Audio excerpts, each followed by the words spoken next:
Dan Parent, current writer, artist, Archie Comics, creator of Kevin Keller. How's it going, man? How's the con going so far? It's good. It's been a good first day. Busy Friday.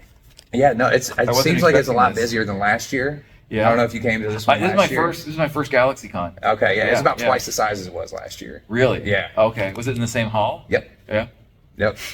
So we can get you started at your origin story. Every good comic book has a good origin story, so every comic book creator, I imagine, has a good origin story. So kind of what got you into the whole fandom, and then what kind of got you into working in the comic book space?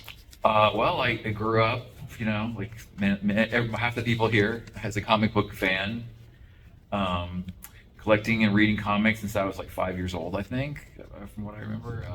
Started out reading a lot of Harvey comics, for anybody that knows Harvey Comics, which are like Richie Rich and Casper. Those are like my first ones, and Archie. And then then I just was always doodling and drawing and always into comics. Then when I got to be like 9, 10 years old is when I got into like the superhero stuff and really started to enjoy that. But I was always, loved comics, always drawing, whether it's like, Peanuts or Casper or Archie, always into drawing. And then as I got older and got into high school, I continued my love of art and my love of comics. And I was fortunate enough to, once I got out of school, was able to pursue going to the Joe Kubert School. And for anybody who's not familiar with the Joe Kubert School, it's a school in New Jersey based in Dover, New Jersey, and it specializes in comic book and cartoon art and animation. So back in the 80s when I went, it was, you would see ads in the comic books, go to the Joe Kubert School, have a career in comics. Right. And so it was always one of those things in your head. It was like, oh, that'd be so great. It's, but you kind of like, it almost felt like a fictional place, like it wasn't real. But it was. And so I was fortunate enough to go there. After going to regular college, which didn't work out for me because I was too interested in art. I didn't want to do anything else. So after I wasted a year trying to be an English major, an English teacher, I realized I better pursue my real dream. So I did, and I went to the Kubert School, and it's a three-year school.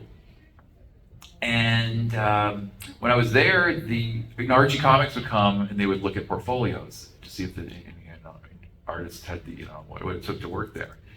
Fortunately for me, in my third year, I got hired, and I started doing like one-page gags and like little simple things for them while I was still in school, which was great. And upon graduation, when you're looking for work, I was lucky enough to get offered a full-time job working in production at Archie. So I started working in production, putting the books together, learning how to work in an art department. And then they would give me freelance jobs to do at night. So I would, freelance at work at night, working full-time during the day. And that was how everything started at Archie. That was 37 years ago, and I'm still doing it. So what's it about Archie that has kept you over there for so long? Because I know a lot of artists and writers, they'll bounce around to like 40 different publishers in a couple of years. Right. Well, I mean, I've worked for most of the other publishers. I've worked for Dynamite and Marvel and DC. But Archie's always been a constant. So I've always, Archie's always, even when I worked for Felix the Cat Comics, they had their own publishing company for about 15 years, and I worked in licensing. Okay. Because people may not, Felix the Cat isn't usually popular here in the States. He's very popular overseas. So we would do comics, I work on comics for Felix, and also work on licensing. Okay. So I was doing that for many years. But even through all the other jobs, worked for Barbie for a while. Any other job I had, I was still doing Archie, as a main gig. Right, as like the full-time job. Right. So I never, I never had a reason to not do it. I just enjoy it. It's been, they've been really a good company to work for. They've given me a lot of freedom to do what I like for the most part. I do like a lot of conventions, this kind of stuff, and they're happy with me representing the company, and they let me do my own, whatever prints, t-shirts. They don't really care at this point. As long as at this point, they promote everything. They trust me at this point, so they're not worried about it. So it's been a good relationship, and again, no reason to stop doing it. until they tell me I can't. Right. So when you were a kid and you were like reading the Archie comics growing up, was it a goal of yours to like actually work in Archie once you started deciding that's what you wanted to do? It was. I mean, I kind of bounced around because there was a time where I wanted to do like superhero comics. I would have loved working for Archie Comics, but they basically folded by the time I was in school. Right. They folded back in the 80s. They came back a couple times, but they were never. So they've come back a couple of times. They tried to revive it. Yeah, they tried to revive it. It just hasn't been the same. Mm-hmm. But yeah, but Archie was always one of those things I wanted to draw. I mean, I have old report card covers from like first and second grade with my drawings of Archie. Oh, wow. Veronica. So I guess it was in my head. I was, priming myself for it. But Archie definitely was. When I got into Joe Kubert School, I had a revived interest in Archie because we did so many assignments in school that were superhero based, and I loved doing it.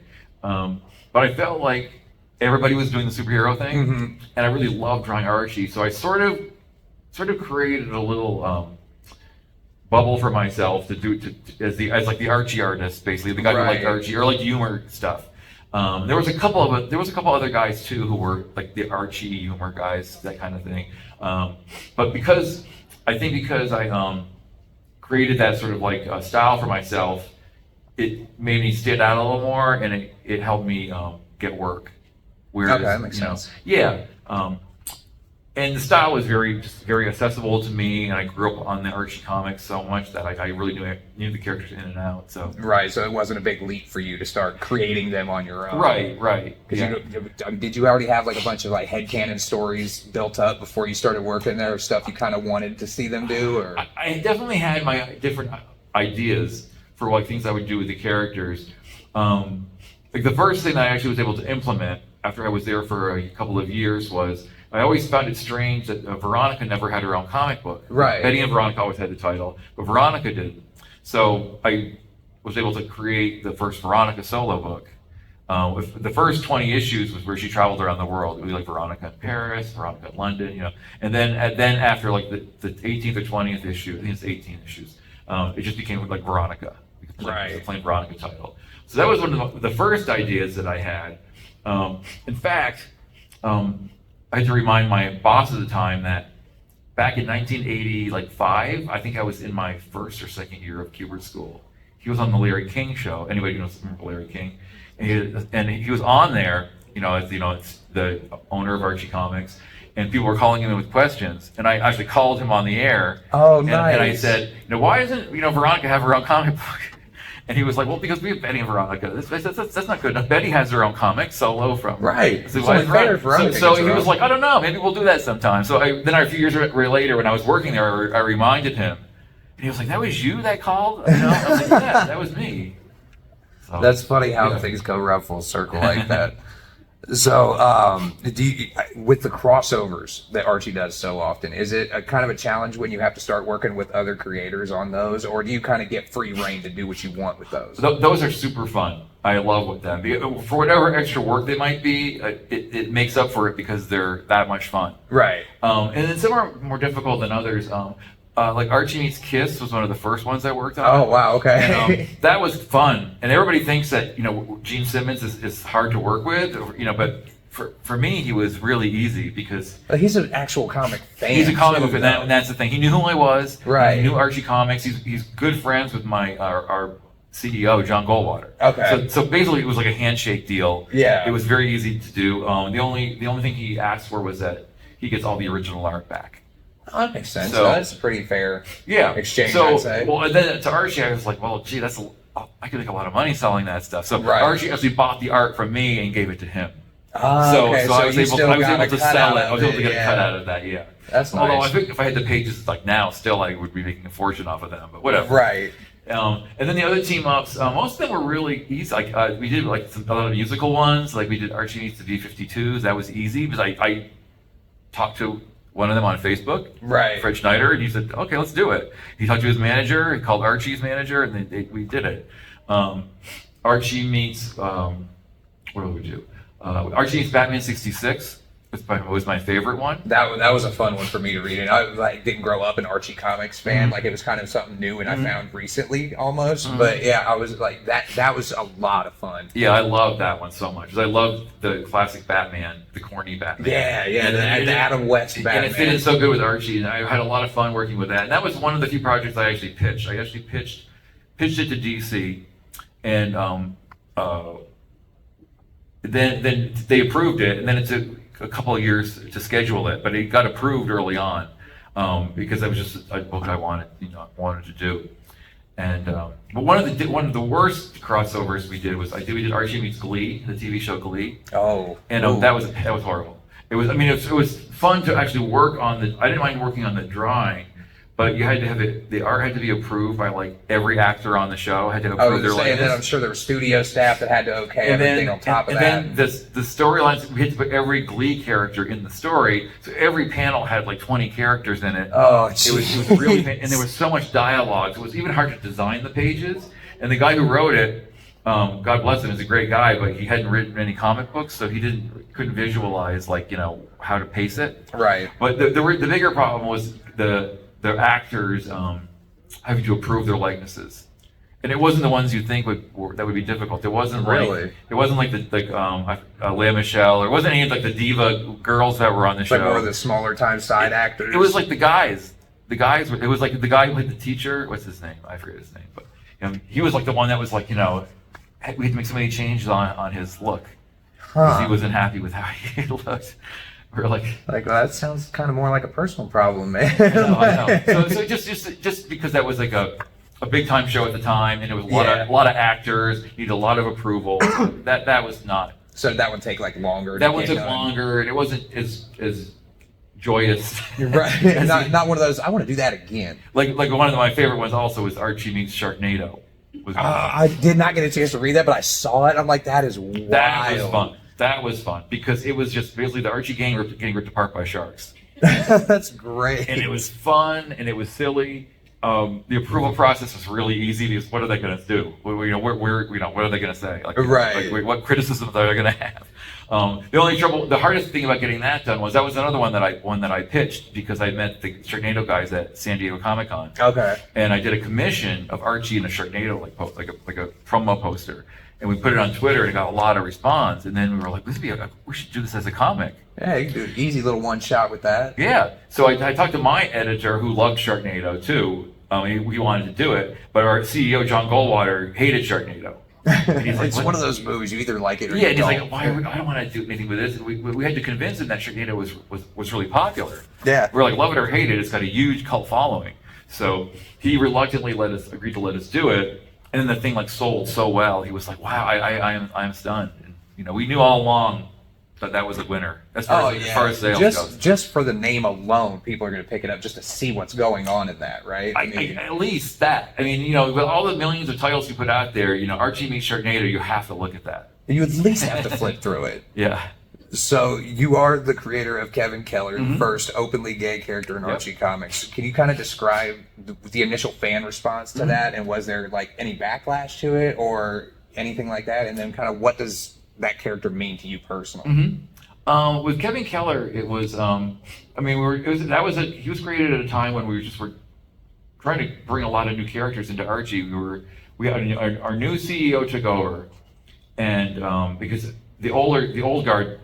The two owners passed away within a year of each other. And Archie's a family-owned company. For anybody who doesn't know that, we're not owned by any corporation. It's still family-owned. So when the two other owners died, the two other family members come in to take over. And then one is John Goldwater, who is, his brother was the previous CEO, but John was 30 years younger than his brother. A whole different outlook. So it's a whole different outlook. And everything. So he was like, okay, so is Archie? Where are the non-white characters? Right. He's like, Archie looks like it's still 1955 in a lot of ways. Well, it did kind of give that vibe for a while. So we were like, we nearly need to enter the 21st century. So we started adding more characters, more diversity, just adding characters and just seeing which ones clicked. And then we were like, we were talking once. I think we were talking about Will and Grace actually. We were like, well, can we do a gay character? We're like, well, it's 2012. I don't know. 2010. Why not? So we introduced Kevin, and just see what would happen. The fans, the Archie fans loved Kevin right away, and he sold really well. We had some complaints from some conservative groups who weren't reading Archie comics anyway. Well, this is probably the same people that were upset when John Kent came out as bisexual last year, right? Right. They were all over the news. That's not my Superman. Like, oh, you know what? He's actually an immigrant, so you got. and these people weren't probably reading the book anyway. Right. So it's the same thing with this with Kevin Keller. So we had a little, again, like 1% didn't like it, 95%, 99% loved Kevin. So you take that. Right. And then the character's been great because it's been great for Archie. It was great for Riverdale, as he became a part of the Riverdale TV show, and it just kind of opened the floodgates to adding more characters. We've added just more. Like we did a storyline, and again, this is not like we're trying to like force any sort of like diversity. No, and it doesn't feel forced when you start reading stuff at all. It just kind of okay, that person's there now. The goal is to not preach or be like an after school special. It's just to introduce characters that feel like they're of this century. Yeah. And like, so another storyline that I worked on that was got popular was a story with Archie that dates Valerie for Josie and the Pussycats. And Valerie is black, Archie's white. But the storyline started out where we were gonna do a storyline where Archie is in a relationship with Josie. And I was asked to write and draw it. So I started coming out with ideas, and it was like, oh, this just seems boring because they're both lead singers of their bands. They both have red hair. They just seem like, and I wasn't feeling it. So it seemed like it was too cookie. Well, I don't know. So then I was like, Valerie is really interesting because she's like, she's a songwriter, and she's like the smart one in her band. And I said, that'd be a great storyline because, she's a really good songwriter, and I could do a storyline where Archie's having trouble, has like writer's block and can't write. And then if they're trying to write songs together, that's a good entryway for them to enter a relationship. Mm-hmm. So that story wrote itself really fast. And I had told them, I said, this is the better story, and then they went for it. And again, was one of the easiest stories I wrote. It was one of the most liked stories that I wrote. Again, there was a few people who didn't want to see Archie with a black girl in this day, and believe it or not. And I got a couple times, like people would say to me, they would be like, I was at a convention in Florida, and this guy was like, "What's your agenda? Like, are you trying to force an agenda down our throat?" And I'm like, "That two comic book characters fall in love. That's my agenda." Right. It should be that complicated. One happens to be black, one happens to be white, but we're not forcing anything. And again, I think people who read the story, like when people who read like the Kevin Keller stuff, could see that it was heartfelt. It was not anything that we're forcing them to throat. And that was really the case with Kevin too, because we wanted to do like a funny story, even though we were introducing a gay character. We wanted it to also read like a typical Archie story with humor. We didn't want to get like heavy and there were many drafts of the story too. Like there was the first versions were serious, and then it just ended up being like a typical. I always call them like Three's Company misunderstanding stories, okay, yeah. Which is the perfect Archie formula. And that's really where the story went, and became like a really funny story. Oh yeah. So is there anything coming up that you're working on right now that like hasn't been announced yet, but that you're really excited for people to see that you can actually talk about? Or I'm trying to think. No, right now I'm just working on some like summer, like a lot of covers for next year. Okay. We work way ahead on covers. Working on more Sabrina stuff. Oh, okay, cool. Sabrina's really popular. I'll say I heard it. Woo. Sabrina's really popular, and Josie is too. And then Sabrina and Josie just celebrated their 60th anniversaries. Oh wow! I know. So I've been working on a special, 60th anniversary stuff. Last year was Sabrina, so I did a few projects with her. Now we're working on some 60th anniversary Josie stuff, which the 60th anniversary Josie special just came out a couple of weeks ago. Okay, awesome. And then for next year, I just finished working on. It was only a compilation. I did one new story. It was an Archie in India book, and Archie's really popular in India. So we did an Archie in India compilation because there's an Archie's Bollywood movie coming out. Oh, really? And all the made in India. So that's interesting. Yeah, and it actually comes out on Netflix this week, December 7th. Oh, see, y'all heard it here So first. watch, yeah, it's great. It's funny. I mean, it's if you've watched Bollywood movies, there's that whole formula where they just break into song and dance for no reason whatsoever. But it still captures the essence of Archie. It's set like in 1960s India in a town that's like Riverdale. Indian culture is huge on Archie. And Really? you can see it in this movie. You can definitely see like the influence that Archie's had on. You wouldn't really expect that. No, and Archie is our biggest markets are U.S., Canada, and India. That is fascinating. Yeah. Why do you think it hits so hard in India? Well, in India, they love U.S. culture, American culture. Okay. They also grow up. They're taught English in school. Right. And English is still the primary language in India. Most people don't know that. But like when you go to India, all the signs are in English. There is Hindi or Hindu is language and variations on Hindi, but English is still like the primary language everybody has to know. Oh wow! So the digest books are sold there, like they are really popular here, and they're in English. So people are reading Archie English Digest. So they don't even have to read the translated version. Right. So they're reading these books as we do here at a very young age. And then when you look at the population of India, there's 1.5 billion people in India. Yeah. So if you've got a large portion of them reading Archie Comics, that's crazy. That makes that a big market for us. That's fascinating. Like I said, I would never expect that. No, it's. I didn't know that until like back in the '90s. We did a Veronica we were doing the Veronica Around the World comic, and then they had suggested to us do an India issue because we're really popular in India, and we did it, and the sales were like incredible. That's awesome. Yeah. So, does anybody know what time it is right now? 7:26. Okay, cool. We got plenty of time then. So, do you have any like real memorable fan interaction moments from conventions?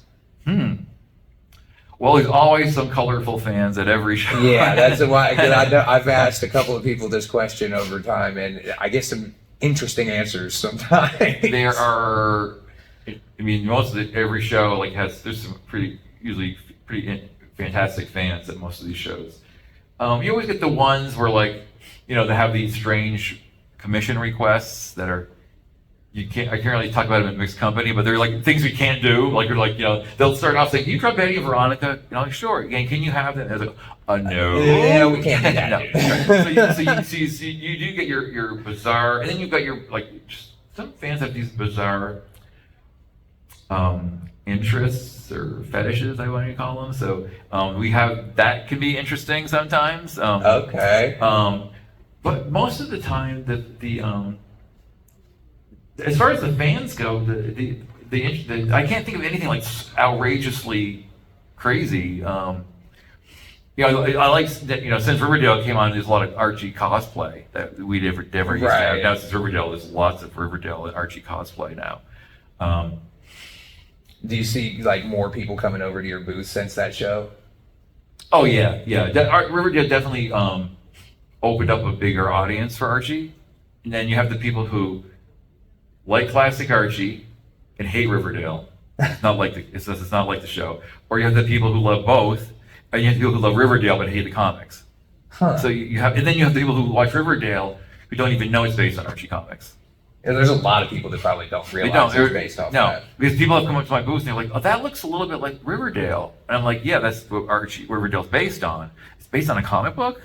It's like you need. And that's funny because Archie's been around for so long too. I know. I was going to say you need to talk to your parents about the history of Archie Comics. Right, because I think Archie was probably one of the first books that one of my dad's friends gave to me. I got a big pile of old Casper and Richie Rich, and there was a bunch of Archie mixed in there. Yeah. That's just fascinating that so many people don't know about it. Still. Yeah, but then there's a large portion of people who got swept up in Riverdale who wanted to learn more about the source material and started collecting the comics. So I've seen a good amount of people who've done that too, kids and older who have gravitated towards the comics because they want to know more about the Archie property. That's so cool, man. Yeah. So, is there a favorite character of yours to draw or write for, or do you kind of just enjoy all of what Archie has? I mean, I really like Sabrina a lot. Okay. Just because there's just so much you can do with the character. And she's Right. a great character. So I love Sabrina. As far as in the regular core Archie group, I love Jughead. Okay. And I like Veronica. I mean, I actually, people always ask you, do you like Betty or Veronica? You have a preference. And I always say Veronica. Is that because you gave her first solo run, or I don't know if it's. I think it's just because I always liked the character, and I think as a writer and artist, she's easier to write and draw because she's a little bit of a villain. Villains are easier to write. Right? Yeah, they're not as one-dimensional. She's not a villain, but and not to say I don't love Betty too. I mean, the character and Betty and Veronica together are perfect. But I just like the writing for Veronica is just easy. And my favorite stories are when you have Jughead and Veronica like fighting because they hate each other so much, or they're not hate each other. They're so different from each other. Yeah. So anytime I can write or draw a story where they're having like an argument, or I did one story that I really liked where in class they did one of those. The storyline was they do one of those, those things you search out your ancestry with DNA. Yeah. They do it, and then like Jughead and Veronica find out that they're related. Oh, jeez. And so it becomes this whole thing where they find out I don't know, I forgot how distantly they were related, but like Veronica just is like beside herself because she's got some connection to Jughead that she didn't want. Right. And then Jughead doesn't really care, so he just plays it up. Or just to irritate her more. Yeah, just to irritate her more, yeah. I mean, that's just classic Jughead, though, right? Yeah. He finds the button and he just keeps pushing it. Right. Like in the storyline when we first introduced Kevin, the first storyline was that Kevin moves to town, and he confides to Jughead that he's gay, and then everyone else kind of figures it out too, except for Veronica, because Veronica has the hots for Kevin. She doesn't see it because she just wants to be with Kevin. So Jughead, knowing that Veronica has the hots for Kevin, really plays it up. You should make yourself hot, and you go all out. Trying to help her get. Trying to help her Kevin when he knows that she's just setting her up for failure. Right. So, and that's where the Three's Company aspect comes in, because the whole understanding is that Veronica has no clue that Kevin is gay. Everyone else knows it, right? And she's the last one to figure it out. And then there's one scene where with a misunderstanding scene where Veronica's like, how can I not see this? And then there's one scene in the storyline where Veronica sends Kevin a big heart of flowers, or a big heart of chocolates. And Kevin doesn't like them because they're filled with, I think they were filled with fruit or something. He didn't like them. So there's a scene where he goes to the Jughead and he's like, I don't want these. Do you want these? And then when Veronica looks, she sees Kevin giving Jughead this big heart of chocolates, and she's thinking there's something going on with him too. Oh, wow. So that was the Three's Company thing. That's awesome. I love it. So I guess we can probably open it up to some questions from you guys if you have any questions for Dan. No?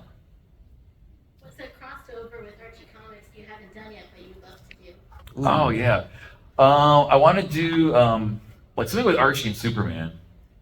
But I love Legion of Superheroes. It's my favorite DC comic, and that's what I loved growing up. So I love doing anything with if I could do the Archie superheroes with Legion of Superheroes, that would be really great. That'd be cool. But I think Archie and if we could do some kind of Archie Superman crossover would be great. I feel like Archie and Jimmy Olsen could kind of. Well, Archie could be exactly. That was that's exactly what was in my mind. And I think something with Betty and Veronica and Wonder Woman would be really cool. Oh, okay. Mm-hmm. Anybody got any other questions?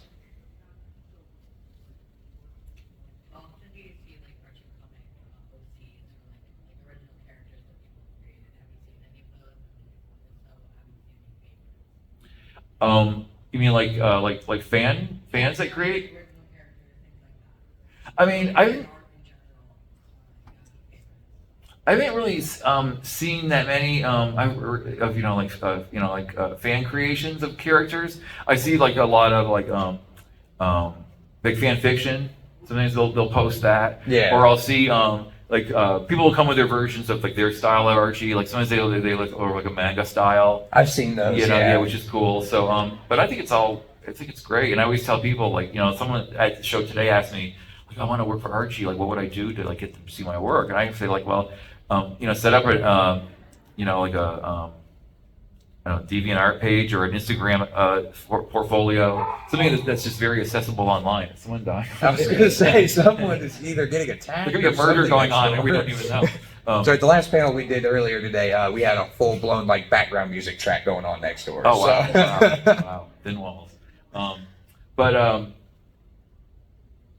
But yeah, so what were we talking about? Fan art. Oh, yeah. So, but yeah, I was always telling them to set up like an Instagram page. Just it's a place where you have your portfolio online. So if you do get the eye of an editor or something, they can just go look. Yeah. And also, like, I'll interject here too, because like I spent a lot of time interviewing comic book creators. Message people, some of these publishers, because you'd be surprised at who will just respond and say, "Yeah, go ahead and email us something." Yeah. So I mean, they always say not to do like Facebook message people, but I do all the time. it works more often than you think. It does. It does. It really does. I mean, there's been times where like I wanted to do some variant covers, and I forgot. I couldn't.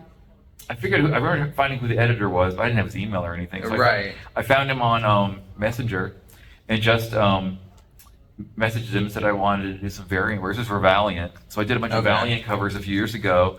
Just because, and again, you sometimes they might not respond because that is not the, it's not the perfect way to do it. But I mean, I've been in the business a long time, so I figured, well, I can use that card. You got a little bit. I got a little bit of clout, yeah. so then they'll know who I am, and then it's an easy way to get hold of someone. Yeah. And then what's the time right now? Does anybody know? 36. Okay, cool. So is there any more questions from you guys? Do you have any tips or tricks on how to design or create a new character? That's a good one. Design. Well, yeah, I mean that's the whole thing. Would you have to come up with kind of the character's personality before you can kind of come up with what they look like? Or? Like when I create, we've done some new characters in the last couple of years. Like with Sabrina, we created a few new characters recently. Like we actually I created a character called Amber Nightstone, who was like her rival. Because we never really had a nemesis for Sabrina all these years. And on our 60th anniversary, we were like, we need like a direct enemy or a direct rival for Sabrina. So just like her spell going wrong or something. So basically, she was like a witch. She's a teenage witch, and she was supposed to be like the rightful heir to living like a normal teenage life. Right. But Sabrina kind of, for whatever reason, Sabrina ended up getting that place in Riverdale or in Greendale, wherever she's from. So there was like this rival, because Amber wanted to like take her rightful place into the mortal world and be a teenager. So we created this little rivalry. But anyway, with Amber, we just started, I just started sketching designs, and then like I would send them back and forth to the editor. And they were, they would go back and forth, like, we wanted to do this. I did like her, like she had like kind of like a punkish hairdo, and then we just made it like fire, just to give it a different look. Yeah. And then skin tones, and it's just really a back and forth process. So I think if you're creating a character, sometimes it's good to get some input from someone else, because you're in like kind of a little bubble when you're doing it all yourself. But if you ask someone else, it doesn't have to be like another artist or another just an editor. outside set of eyes. Just another set of eyes that could say like, oh, I would like this or like that, and that can help, I think, mold the character a little better. And I would say, like, there's not many of us in here. We can keep going, guys. Ask away. But for along those lines of what she said, though, is there any advice that you would give to just the general new comic book creator who's just trying to break into the industry for the first time? Is it kind of similar to that? Just kind of set up a portfolio and start doing stuff? Yeah, I mean, in some ways it's easier. In a lot of ways it's tougher. Like when I started years ago, I think that the industry was in better shape. I think, but again, it was, you had to go door to door. You had to bring a portfolio. We didn't have the internet wasn't even around yet. Right. So it was definitely a harder moving around, to show your portfolio. Now with social media, you've got a lot more outlets, but there's a lot more people doing that too. Yeah, more outlets, more competition. So, but but I would just say that, yeah, the best way is to, they always taught us, with our regular portfolios, have like 10 or 12 solid pieces. And I would still tell that digitally. Have 10 or 12 solid pieces. When you do a better piece, replace the least favorite piece of those. So it takes they just kind of like keep making better pieces and replacing the more mediocre ones until you have like all these like stellar pieces. But keep it like simple, because people don't want to see like 10 million drawings. An editor will know like within like 5 or 6 drawings if you're the right person or not. But I would say keep it to that level. I think like for me personally, Instagram works the best for me when I'm displaying artwork. We're trying to get like a. It was definitely the easiest place for me to find you. Mine was Instagram. Yeah, I mean, I'm on Facebook, which is fine. From what I understand from my kids, like Facebook is like the old fart social media now. Like I don't know, but I'm still on it. I've noticed Facebook seems to be a lot more of the actual like creator community rather than the fans that are in there. It seems to be a lot more creator support rather than fans looking for stuff. Okay. That could be. I just have been on Facebook for a long time now, so I just stay on there. I'm on Twitter too, but Twitter's kind of a dumpster fire now. But I still use Twitter. Twitter, X, whatever they want to call it. I still use Twitter because I still get some level. But Instagram is definitely the best outreach for me as far as like getting my work out there and getting a response. So I would suggest that. Would it be similar advice for a writer? Would you just tell them to start posting little short stories? Well, yeah.